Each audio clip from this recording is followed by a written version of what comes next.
कई सारे नतीजे आते हुए दिखे। लास्ट लेग ऑफ रिजल्ट्स कह सकते हैं, कई सारे रिजल्ट सीजन Q2 FY22 के वीकेंड के दौरान जो भी आते हुए दिखे। वहीं आज के लिए इंपॉर्टेंट ट्रिगर्स और खबरें कौन सी हैं बताने के लिए कुशल गुप्ता हमारे साथ जुड़े हैं। कुशल, गुड मॉर्निंग। शुरुआत नतीजों से करें। Good morning Mansi. Last leg और लॉन्ग लेग काफी ज्यादा सेट ऑफ रिजल्ट्स जो है वीकेंड के दौरान आते हुए नजर आए थे। और यहाँ पर सबसे पहले जो निफ्टी की कंपनियां हैं उससे शुरुआत करते हैं, जिसमें हीरो मोटोकॉर्प यहाँ पर आपको नजर रखनी है। बेटर देन एस्टिमेट नंबर्स आते हुए दिखे हैं। हमारा जो अनुमान था आय का वो 7,900 करोड़ रुपए का था, उसके मुकाबले कंपनी ने ऑलमोस्ट 8,450 करोड़ रुपए की आय दर्ज की है। साथ ही कंपनी की मार्जिन 11.9% के अनुमान के मुकाबले 12.6% आए हैं। और साथ ही कंपनी का जो मुनाफा है वो लगभग 800 करोड़ का आंकड़ा कंपनी ने छुआ है। हमारा जो अनुमान था वो 685 करोड़ का था। और मार्च 2022 तक ये अपनी ईवी प्रोडक्ट जो है लॉन्च करते हुए नजर आएंगे।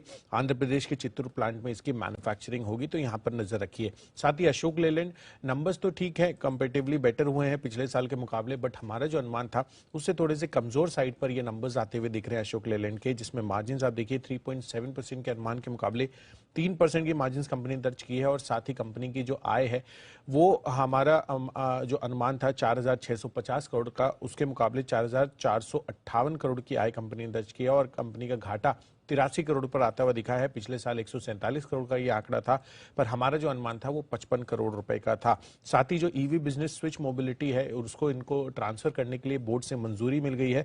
और स्लम सेल के तहत 240 करोड़ में ये बिजनेस ट्रांसफर किया जाएगा, तो यहां पर भी आप नजर रखिए। अमर राजा बैटरीज एज पर एस्टिमेट नंबर्स हैं, बट मार्जिन हल्के से अनुमान से कमजोर साइड पर है। 13.1% की मार्जिन की एस्टिमेट थी, 11.9% की मार्जिन क्लॉक इन की है कंपनी ने। और साथ ही कंपनी का मुनाफा लगभग हमारा जो एस्टिमेट था 145 करोड़ का, उसके आसपास ही आता हुआ दिखा है।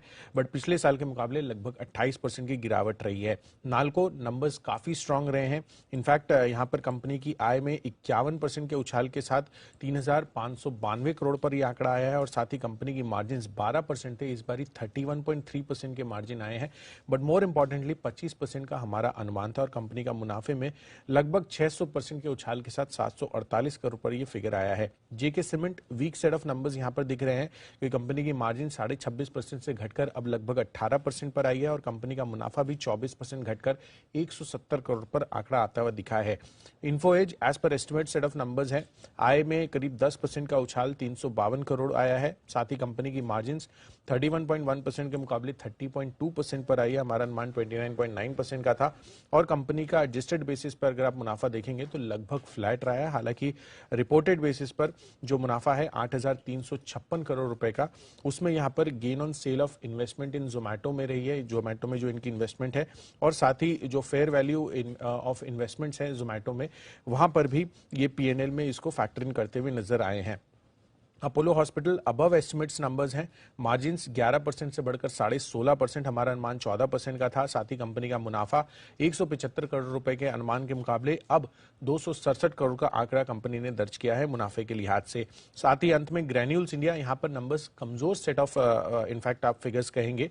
30% से मार्जिन घटकर अब लगभग 17%, लेकिन यानी कि 50% लगभग कट जो है आपको मार्जिन पर आता हुआ दिखा है। साथ ही कंपनी का मुनाफा भी 51% गिरकर अब 81 करोड़ का फिगर कंपनी ने दर्ज किया है। तो ग्रैन्यूल्स इंडिया के कमजोर सेट ऑफ नंबर्स। ओके, तो ढेरों नतीजे आते हुए दिखे और ये सारे के सारे नतीजे अब आपके सामने। लेकिन साथ ही कुछ खबरें आज के लिए कौन सी हैं और ट्रिगर्स, कई सारी लिस्टिंग हो रही है आज। कई सारी लिस्टिंग हो रही है और यही सबसे इंपॉर्टेंट सेट ऑफ ट्रिगर्स है आज के दिन में। और रिजल्ट्स के लिहाज से मैं बात करूं तो टिन प्लेट कैश स्पेस से एक नंबर आता हुआ दिखेगा। तो लार्जली जो है रिजल्ट स्पेस जो है खत्म होता हुआ दिखा है लास्ट वीक, तो यहां पर नजर रखिए। साथ ही जो आप लिस्टिंग की बात कर रहे थे उसमें पॉलिसी बाजार का 5625 करोड़ का आईपीओ की लिस्टिंग है। इशू प्राइस 980 रुपए है। एसजीएस एंटरप्राइजेस के भी 800 करोड़ का आईपीओ लिस्ट होगा। Issue price 552। Sigachi industries 125 crore का आईपीओ यहां पर भी लिस्ट होता हुआ दिखेगा। इशू प्राइस 163 रुपए पर तय किया गया है। साथ ही रिलायंस इंडस्ट्रीज यहां पर फोकस रखिए। इसकी जो पार्टली पेड शेयर के दूसरे और आखिरी कॉल की जो तारीख है 628 रुपए 50 पैसे की पेमेंट 15 से 29 नवंबर के बीच ये होनी है। साथ ही सेबी की जो कमोडिटी डेरिवेटिव एडवाइजरी कमेटी है उसकी आज बैठक है, तो यहां पर आपको नजर रखनी होगी क्योंकि कमोडिटी डेरिवेटिव में एफपीआई को मंजूरी पर यह विचार इस बैठक में संभव है। अक्टूबर का होलसेल महंगाई दर के आंकड़े भी आते हुए नजर आएंगे। साथ ही 3 बजे वित्त मंत्री मुख्यमंत्रियों के साथ बैठक करेंगी, जहां पर केंद्र शासित प्रदेशों के जो उप राज्यपाल है और राज्य राज्यों के वित्त मंत्रियों से ये बातचीत होगी और 7 बजे इससे रिलेटेड आपको प्रेस कॉन्फ्रेंस होती हुई दिखेगी। साथ ही सिक्योरिटीज कुछ एएसएम से निकल रही हैं, जिसमें Tata steel, BSL, Equitas holdings, India bulls real estate और डीसीएम पर आपको नजर रखनी होगी। आईपीओ अपडेट में लैटेन व्यू एनालिटिक्स आप देखिए हाईएस्ट एवर आईपीओ सब्सक्रिप्शन यहां पर आता हुआ दिखा और फाइनल जो फिगर है वो 326.5 टाइम्स ये भरता हुआ दिखाया और रिटेल का पार्टिसिपेशन आप देखिए 600 करोड़ के आईपीओ में लगभग 119 गुना ये सब्सक्राइब होता हुआ दिखा। टार्स एंड प्रोडक्ट्स यहाँ पर भी आईपीओ जो है आज से खुलता हुआ दिखेगा। 17 नवंबर तक ये आईपीओ खुलेगा। 635 से 662 रुपए प्रति शेयर की जो ये आईपीओ प्राइस है, 1024 करोड़ का ये आईपीओ है और कंपनी ने एंकर बुक के जरिए लगभग 306 करोड़ रुपए जुटाए हैं।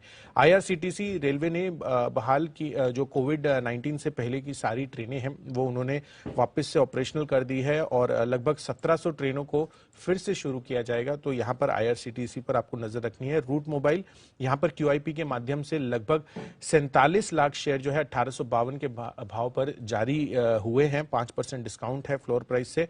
और शिल्पा मेडिकेयर यहां पर भी फोकस रखिए क्योंकि प्रेफरेंशियल इश्यू के माध्यम से लगभग 53 लाख शेयर 564 के भाव पर जारी किए गए हैं। इश्यू के माध्यम से लगभग 297 करोड़ जो है जुटाए गए हैं। तो यहां पर फोकस रखिए। और अंत में 2 और खबरें हैं जिसमें मिर्जा इंटरनेशनल घरेलू कारोबार का डिमर्जर जो है होता हुआ दिखेगा।